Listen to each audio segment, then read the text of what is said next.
Assalomu alaykum aziz tomoshabinlar va qadrli nafaqaxo'rlar. Bugungi videomiz har bir nafaqaxo'r uchun o'ta muhim ahamiyatga ega bo'lgan bir mavzuni yoritadi. Agar siz pensiya to'lovlarida kutilmagan muammolarga duch kelishni istamasangiz, diqqat bilan tinglang va videoni oxirigacha ko'ring. Chunki sizga berilgan muddat atigi 10 kun. Bu muddat ichida qaysi ma'lumotlarni qayerga xabar qilishingizni bilmasangiz, pensiyangizdan mahrum bo'lishingiz, ortiqcha olingan pullarni qaytarishingiz yoki jiddiy sanksiyalarga duch kelishingiz mumkin. Bu ma'lumot har bir pensionerning tinchligini va moliyaviy barqarorligini saqlash uchun juda zarur. Shu sababli iltimos hoziroq kanalga obuna bo'ling va ushbu videoga like bosing.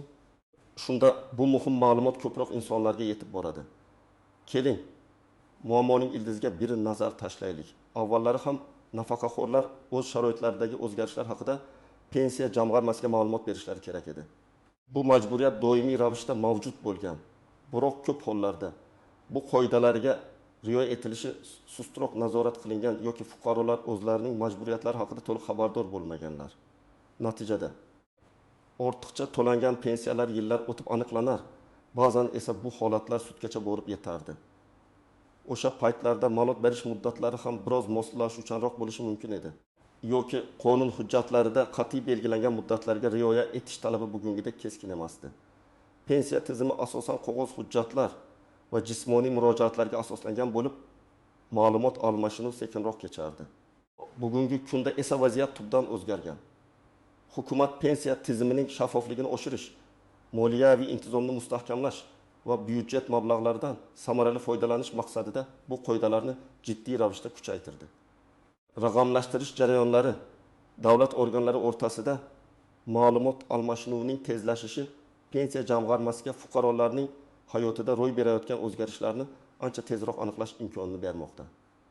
Endi pensiya jamg'armasi turli ma'lumotlar bazalariga, masalan, kadastr agentligi, bandlik va mehnat munosabatlari vazirligi, fuqarolik holati dalolatnomalarini qayd etish organlari kabi idoralar ma'lumotlariga bevosita kirish imkoniyatiga ega. Bu esa ilgari payqash qiyin bo'lgan o'zgarishlarni bir zumda aniqlashga yordam beradi. Eng muhimi, yangi qoidalarga ko'ra nafaqaxo'rlar o'zlarining hayot sharoitlaridagi ma'lum o'zgarishlar haqida pensiya tayinlagan organga 10 kun ichida xabar berishlari shart qilib qo'yilgan. Bu muddatning qisqaligi va qat'iyligi asosiy yangilikdir. Bu o'zgarishlar ortiqcha to'lovlarni oldini olish, byudjet mablag'larini tejash va tizimning umumiy samaradorligini oshirishga qaratilgan. Shu bilan birga qoida pensiya oluvchilarning mas'uliyatini sezilarli darajada oshiradi. Endi esa nafaqaxo'rlarning 10 kun ichida qanday ma'lumotlarni xabar qilishi shartligi, kimlar bu haqda qayg'urishi kerakligi va kimlarga esa nisbatan kamroq tegishli ekanligi haqida batafsil to'xtalamiz. Bu borada har bir tafsilotni bilish juda muhim. Birinchi va eng muhim o'zgarishlardan biri bu ishlashni boshlashingiz bilan bog'liqdir. Agar siz nafaqaxo'r bo'lib ishga joylashsangiz yoki rasmiy ravishda tadbirkorlik faoliyatini boshlasangiz, bu haqda pensiya jamg'armasining hududiy bo'limiga 10 kalendar kuni ichida xabar berishingiz shart. Bu ayniqsa mehnat stajiga ega bo'lmagan, nogironlik nafaqasi oluvchi yoki boquvchisini yo'qotganlik pensiyasi oluvchi shaxslarga tegishli. Ishga joylashish nafaqa miqdoriga yoki uning to'xtatilishiga sabab bo'lishi mumkin. Keling, bir misol keltiraylik. Tasavvur qiling. 65 yoshli Omon aka pensiyaga chiqqan va nogironlik bo'yicha ijtimoiy nafaqa olardi. Bu turdagi nafaqa oluvchilar ishlamasliklari shart. Biroq Omon aka ro'yxatdan o'tmasdan norasmiy ravishda qurilishda ishlashni boshladi. Aytaylik, uning har oylik nafaqasi 500 ming so'm edi. Agar u bu haqda 10 kun ichida pensiya jamg'armasiga xabar bermasa va masalan 6 oy o'tib aniqlansa, Omon aka o'sha 6 oylik, ya'ni 3 million so'm, 500 ming so'm 6 oy nafaqani pensiya jamg'armasiga qaytarishi shart bo'ladi. Agar mablag' ixtiyoriy ravishda qaytarilmasa, sud orqali undiriladi va sud xarajatlari, shuningdek ehtimol jarima ham qo'llanishi mumkin. Bu holat juda jiddiy oqibatlarga olib kelishi mumkin. Pensiya jamg'armasi hozirda Soliq qo'mitasi va bandlikka ko'maklashish markazlari ma'lumotlari bilan integratsiyalashgan. Shuning uchun norasmiy ishga joylashish ham tezda aniqlanadi. Ikkinchi muhim o'zgarish bu sizning doimiy yashash joyingiz, ya'ni propiska o'zgarishi. Agar siz bir manzildan boshqa manzilga doimiy yashash uchun ko'chib o'tsangiz, Bu haqda ham 10 kun ichida pensiya jamg'armasiga ma'lum qilishingiz lozim. Garchi hozirda propiska haqidagi ma'lumotlar avtomatik tarzda yangilansa-da, pensiya to'lovlarini to'g'ri va o'z vaqtida amalga oshirish uchun pensiya jamg'armasini ogohlantirish ortiqcha bo'lmaydi. Bu ayniqsa pensiya to'lovlari Xalq banki filiallari orqali amalga oshiriladigan hollarda muhimdir. Misol tariqasida Dilfuz opani olaylik. U 7 yoshda Toshkent shahrida yashardi va nafaqa olardi. Keyinchalik qizi bilan Jizzax viloyatiga ko'chib o'tdi va yangi manzili bo'yicha propiskaga turdi. Lekin bu haqda pensiya jamg'armasiga xabar berishni unutdi. Bir necha oy davomida uning pensiyasi eski manzili bo'yicha yuborilishi mumkin yoki bank tizimida kechikishlar yuzaga kelishi mumkin. Agar unga Toshkentdagi yashash sharoitlari yoki uning uzoq muddatli yashaganiga bog'liq bo'lgan maxsus ustamalar to'langan bo'lsa va yangi joyda bunday ustamalar nazarda tutilmagan bo'lsa, bu ham muammo tug'dirish. Ortiqcha to'lovlarni keltirib chiqarishi mumkin. 3-turdagi o'zgarish bu nogironlik guruhingizning o'zgarishi. Agar siz nogironlik nafaqasi oluvchi bo'lsangiz va tibbiy mehnat ekspert komissiyasi (TMK) tomonidan qayta ko'rikdan o'tganingizdan so'ng nogironlik guruhingiz o'zgarsa, masalan, 2 guruhdan 3 guruhga o'tish yoki aksincha, bu haqda ham 10 kun ichida pensiya jamg'armasiga xabar berishingiz shart. Buni Rustam akaning misolida ko'rib chiqaylik. 20 yoshli Rustam aka 2 guruh nogironligi bo'yicha nafaqa olardi. Belgilangan muddatda qayta ko'rikdan o'tdi va uning sog'lig'i biroz yaxshilangan tufayli TMG uni 3 guruh nogironligiga o'tkazdi. Agar Rustam aka bu o'zgarish haqida 10 kun ichida pensiya jamg'armasiga xabar bermasa, 2 guruh uchun to'langan yuqori miqdordagi nafaqa bilan 3 guruh uchun to'lanadigan nafaqa o'rtasidagi farqni qaytarishga majbur bo'ladi. Bu har oyda 100 minglab so'mni tashkil etishi va bir necha oy davomida katta summani yig'ib yuborishi mumkin. 4-o'zgarish bu boquvchisini yo'qotganlik pensiyasi oluvchilar uchun. Agar siz boquvchisini yo'qotganlik pensiyasini olayotgan bo'lsangiz va sizning sharoitlaringiz o'zgarsa, bu haqda xabar berishingiz kerak. Masalan, agar siz farzand bo'lib ushbu pensiyani olayotgan bo'lsangiz va domindagi yoshga to'lsangiz yoki kunduzgi bo'limda o'qishni tugatib ishga joylashsangiz, pensiya to'lovi to'xtatilishi yoki miqdori o'zgarishi mumkin. Misol uchun, Gulnora ismli 20 yoshli talaba otasining vafoti sababli boquvchisini yo'qotganlik pensiyasini olar edi. U kunduzgi bo'limda o'qir va shu sababli pensiya olish huquqiga ega edi. Universitetni tugatgach, u darhol ishga joylashdi. Agar Gulnora o'zining ishga joylashganligi haqida 10 kun ichida pensiya jamg'armasiga xabar bermasa, u ishga joylashgan kundan boshlab noqonuniy ravishda olingan pensiya summasini qaytarishga majbur bo'ladi. Bu o'z navbatida jiddiy moliyaviy qiyinchiliklarga olib kelishi mumkin. Chunki u nafaqani o'z ehtiyojlariga ishlatib bo'lgan bo'lishi mumkin. 5-o'zgarish bu chet elga doimiy yashash uchun ketish.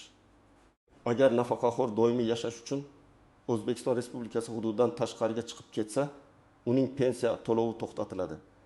Bu haqda ham 10 kun ichida pensiya jamg'armasiga ma'lum qilish lozim. Faraz qilaylik, 75 yoshli Ahmad bobo Germaniyada yashovchi bolalari yoniga doimiy yashashga ketdi. Bu haqda pensiya jamg'armasiga xabar bermadi. Uning pensiyasi bir necha oy davomida O'zbekistonda uning nomiga kelib turdi va kimdir uning nomidan olib turdi. Agar bu holat keyinchalik aniqlansa, Ahmad bobo yoki uning vakillari ortiqcha olingan barcha mablag'larni qaytarishga majbur bo'ladi. Bunga minglab dollar yig'ilib qolishi mumkin. Bu esa chet eldagi pensioner uchun ham, uning O'zbekistondagi yaqinlari uchun ham juda katta muammo tug'diradi. Bu qoidalar kimlarga taalluqli? Aslida barcha pensionerlarga taalluqli. Har bir nafaqaxo'r o'zining majburiyatlarini bilishi va ularga rioya etish kerak. Biroq ayniqsa sharoitlari tez-tez o'zgarishi mumkin bo'lgan shaxslar, masalan, yosh o'quvchisini yo'qotganlik pensiyasi oluvchilar, nogironlik guruhi vaqti bilan qayta ko'rikdan o'tish kerak bo'lgan nogironligi bor shaxslar, vaqtinchalik yoki mavsumiy ishga joylashishni rejalashtirayotgan nafaqaxo'rlar ayniqsa diqqatli bo'lishlari lozim. Kimlar nisbatan kamroq qayg'urishi mumkin? Doimiy va barqaror sharoitlarda yashayotgan, ishga joylashishni rejalashtirmagan, sog'lig'i doimiy bo'lgan va o'zgarishlar ehtimoli kam bo'lgan nafaqaxo'rlar. Biroq hatto ular ham bu qoidalardan xabardor bo'lishlari va agar kutilmagan o'zgarish yuz bersa, nima qilish kerakligini bilishlari kerak. Bilmaslik javobgarlikdan ozod etmaydi. Endi esa ushbu qoidalardagi istisnolar. e'tibordan chetda qolishi mumkin bo'lgan nozik jihatlar va yuzaga kelishi mumkin bo'lgan tuzoqlar haqida gaplashamiz. Istisno holatlarga kelsak, shuni ta'kidlash lozimki, hamma o'zgarishlar ham bu qat'iy 10 kunlik muddat ichida pensiya jamg'armasiga rasman xabar berishni talab qilmaydi. Ba'zi ma'lumotlar davlat organlari o'rtasida avtomatik ravishda almashinadi. Masalan, fuqaroning vafot etganligi haqidagi ma'lumot FHDYO organlaridan pensiya jamg'armasiga elektron tizim orqali yetib boradi.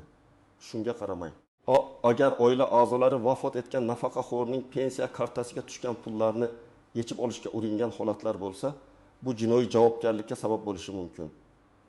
Bunday holatlarda vafot etganlik haqida imkon qadar tezroq xabar berish eng to'g'ri yo'ldir. Shuningdek, oddiygina uy raqami o'zgarishi yoki ko'chaning nomi o'zgarishi kabi ma'lumotlar. Agar bu sizning yashash joyingizning umumiy hududiy joylashuvini o'zgartirmasa va pensiya to'lovlariga ta'sir qilmasa, pensiya jamg'armasiga alohida xabar berishni talab qilmasligi mumkin. Ammo shunga qaramay, har qanday shubhali holatda pensiya jamg'armasi bilan bog'lanish va aniqlik kiritish har doim afzaldir. Yuzaga kelishi mumkin bo'lgan tuzoqlar va nozik jihatlar haqida gapiradigan bo'lsak, birinchi tuzoq men bilmas edim bahonasi. Pensiya to'g'risidagi qonunchilik bilan tanishish har bir fuqaroning o'ziga yuklatilgan majburiyatdir. Shu sababli qoidalar haqida bilmaslik sizni javobgarlikdan ozod qilmaydi.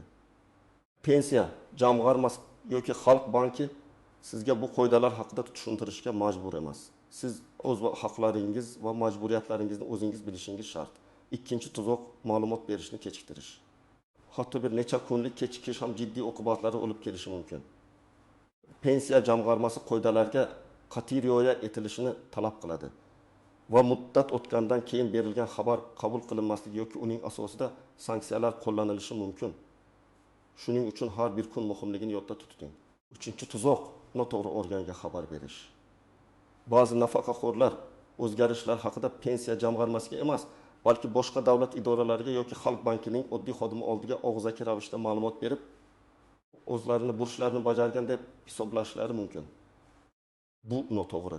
Ma'lumotni faqatgina pensiya jamg'armasining hududiy bo'limiga yoki aniq vazifalar belgilangan Xalq banki filiallariga rasmiy tartibda yozma ariza bilan berish kerak. 4-tuzoq xabar berganlik haqida tasdiq olmaslik. Siz ma'lumot berganingizni isbotlaydigan hujjat, masalan, ariza qabul qilinganligi haqidagi belgi, hujjatning ro'yxatga olingan raqami olmasangiz, kelajakda muammolar yuzaga kelishi mumkin. Har doim o'zingiz uchun nusxa va tasdiqlovchi hujjatni saqlab qo'ying. 5-tuzoq o'zgarishni arzimas deb hisoblash. Ba'zi nafaqaxo'rlar kichik tuyulgan o'zgarishlarni, masalan, bir necha soatlik ishga joylashish yoki vaqtinchalik yashash joyini o'zgartirish, pensiya jamg'armasiga xabar berishga arzimaydi deb o'ylashlari mumkin. Ammo pensiya to'lovi nuqtai nazaridan har qanday o'zgarish muhim bo'lishi mumkin. Yaxshisi, shubha tug'ilgan har qanday holatda pensiya jamg'armasiga murojaat qilish va aniqlik kiritishdir. 6-tuzoq ma'lumotlarni 3-shaxslarga ishonish. Ba'zi nafaqaxo'rlar o'zgarishlar haqida qarindoshlariga yoki qo'shnilariga aytib, ular pensiya jamg'armasiga xabar beradi deb o'ylashlari mumkin. Agar sizning nomingizdan rasmiy vakil, masalan, notarial tasdiqlangan ishonchnoma asosida harakat qiluvchi shaxs ma'lumot bermasa, bunday og'zaki xabarlar rasmiy hisoblanmaydi. Yana bir nozik jihat, 10 kun deyilganda ko'pincha kalendar kunlari nazarda tutiladi, ish kunlari emas. Shuning uchun bayram kunlari yoki dam olish kunlari hisobga olingan holda muddatni hisoblash kerak. Har doim muddat tugashini kutmasdan imkon qadar tezroq xabar berishga harakat qiling. O'zgarish sodir bo'lgan sana va siz bu o'zgarish haqida xabardor bo'lgan sana o'rtasida farq bo'lsa, qonunchilikda ko'pincha siz xabardor bo'lgan sanadan boshlab muddat hisoblanishi ko'rsatiladi. Ammo ishonchliroq bo'lish uchun o'zgarish sodir bo'lgan sanadan boshlab hisoblayvering. Qoidalarga rioya etmaslikning oqibatlari nafaqat ortiqcha to'langan mablag'larni qaytarishdan iborat. Bu jarimalar, sud xarajatlari va hatto ayrim hollarda qonun hujjatlarida belgilangan hollarda jinoiy javobgarlikka ham tortilishga olib kelishi mumkin. Pensiya jamg'armasi turli davlat organlarining ma'lumotlar bazalari bilan integratsiya qilinganini unutmasligimiz kerak. Ular xotinlarning nikohini, bolalarning megan, bolalarning o'qishini tugatishini, mehnat faoliyatining boshlanishini va boshqa muhim ma'lumotlarni avtomatik ravishda kuzatib borishi mumkin. Shuning uchun ular bilmaydi deb o'ylash katta xato. Ular ertami kechmi baribir bilib oladilar. Va bu siz uchun yanada jiddiy muammolarni keltirib chiqarishi mumkin. Aziz nafaqaxo'rlar, endi eng muhim qismiga amaliy maslahatlarga o'tamiz. O'zgarishlar haqida o'z vaqtida va to'g'ri xabar berish uchun qanday qadamlar qo'yishingiz kerak? Birinchi qadam, o'zgarishni aniqlang va hujjatlarni tayyorlang. Sizning hayotingizda qanday o'zgarish yuz bergani aniqlang. Masalan, ishga joylashdingizmi? Nogironligingizni o'zgartirdingizmi? Ishga kirgan bo'lsangiz, mehnat shartnomasi nusxasi yoki ishga buyruq, manzil o'zgarishi, yangi propiska ma'lumoti, nogironlik guruhining o'zgarishi, TMXning yangi ma'lumotnomasi. Bularga qo'shimcha ravishda pasportingiz va pensiya guvohnomangiz ham doim yoningizda bo'lishi kerak. Ikkinchi qadam, pensiya jamg'armasiga murojaat qiling. O'zgarish yuz bergan kundan boshlab yoki siz bu haqda xabardor bo'lgan kundan boshlab maksimal 10 kalendar kuni ichida yashash joyingizdagi O'zbekiston Respublikasi Moliya vazirligi huzuridagi byudjetdan tashqari pensiya jamg'armasining hududiy bo'limiga murojaat qiling. Agar pensiya to'lovlarini Xalq banki orqali olsangiz, ba'zi holatlarda ma'lumotni Xalq bankining tegishli bo'limiga ham berish mumkin. Ammo shunga qaramay eng ishonchli yo'l bevosita pensiya jamg'armasiga murojaat qilishdir. Uchinchi qadam, ariza yozing. Pensiya jamg'armasi bo'limida sizga maxsus ariza blankasi beriladi. Agar blanka bo'lmasa, o'z qo'lingiz bilan pensiya jamg'armasi hududiy bo'limi boshlig'i nomiga ariza yozishingiz mumkin. Arizada quyidagilarni aniq ko'rsatishingiz shart. 1. Sizning ism sharifingiz, pasport ma'lumotlaringiz va pensiya guvohnomangiz raqami. 2. Qanday o'zgarish yuz berganligi, masalan. Men 2004 yil 11 apreldan boshlab ABC MCHJ ga ishga joylashdim. Yoki men 2024 yil maydan boshlab Toshkent shahri Chilonzor tumani Xalqlar do'stligi ko'chasi 5 uy 10 xonadonga doimiy yashashga ko'chib o'tdim. O'zgarish sodir bo'lgan aniq sana. 4. Ushbu o'zgarish haqida pensiya tayinlagan organga xabar berayotganligingiz. 5. Arizaga ilova qilinayotgan hujjatlar ro'yxati. Masalan, mehnat shartnomasi nusxasi, yangi propiska varaqasi nusxasi, TMXning yangi ma'lumotnomasi. 4-qadam, hujjatlarni topshiring va tasdiq oling. Arizani va barcha ilova qilingan hujjatlarni pensiya jamg'armasi xodimiga topshiring. Arizangiz qabul qilinganligi haqida belgi, shtamp. Qabul qilingan sana va xodimning imzosi qo'yilgan nusxasini o'zingizda saqlab qolishni unutmang. Bu kelajakda yuzaga kelishi mumkin bo'lgan har qanday tushunmovchiliklarni hal qilishda sizning asosiy isbotingiz bo'ladi. Agar elektron murojaat qilish imkoniyati mavjud bo'lsa, masalan, MyTokup.uz portali orqali u holda elektron murojaatga berilgan ro'yxatga olish raqamini va tasdiqlovchi hujjatni saqlab qo'ying. 5-qadam. Doimiy ravishda pensiya to'lovlarini nazorat qiling. Har oyda sizning pensiya to'lovlarining to'g'ri amalga oshirilayotganini tekshirib boring. Agar miqdorda kutilmagan o'zgarishlar bo'lsa yoki to'lovlar kechiksa, darhol pensiya jamg'armasiga murojaat qiling va aniqlik kiriting. Proaktiv bo'lish har doim sizni muammolardan himoya qiladi. Aziz do'stlar, esingizda bo'lsin. Faol bo'lish va o'zgarishlar haqida o'z vaqtida xabar berish sizning pensiya ta'minotingizning barqarorligini ta'minlaydi. Kutilmagan moliyaviy muammolardan asraydi va davlat bilan munosabatlaringizni shaffof va to'g'ri bo'lishiga yordam beradi. 10 kunlik muddatga jiddiy qarang va bu qoidalarni o'z yaqinlaringiz, qo'shnilaringiz va barcha nafaqaxo'r do'stlaringiz bilan baham ko'ring.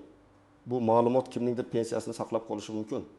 Sizning bu boradagi fikrlaringiz va tajribangiz qanday? Izohlarda o'z fikringizni yozib qoldiring. Agar video foydali bo'lgan bo'lsa, like bosing va albatta kanalga obuna bo'ling. Shunda kelajakda ham shu kabi muhim va foydali ma'lumotlarni birinchilardan bo'lib olishingiz mumkin. E'tiboringiz uchun rahmat va salomat bo'ling.